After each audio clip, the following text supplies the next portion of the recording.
Good morning, guys. It is me, Minister Marcus, and thank you for watching. Welcome to the office. It's Monday here in the city of Houston, and I am at work. But I have a little time, and I thought that I would share something just to kind of think about. I don't go too deep. I'm not trying to be all spiritual, but I want to share today. Focus on being the bigger person.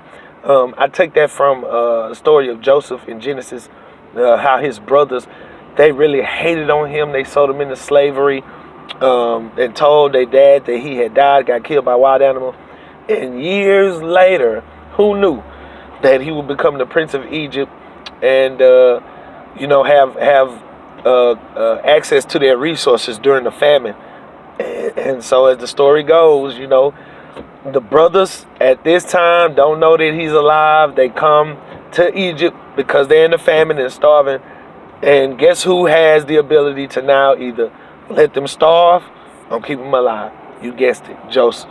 And so, the story goes where Joseph, he did do that. And the famous line, you meant it for my evil, but God meant it for our good.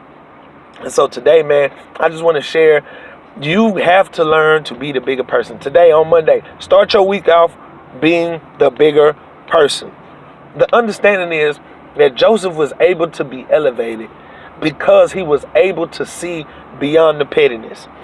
You got to understand, man, you don't have to react to everybody that says something to you.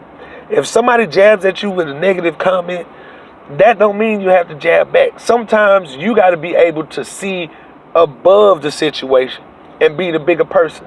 And a lot of times I feel like we hinder our own elevation, right? Because we so busy trying to get back at people who done us wrong or who said some things. We want them to feel what we felt. We want them to see what we saw. When really the bigger picture is that God elevated you because you are able to see the bigger picture.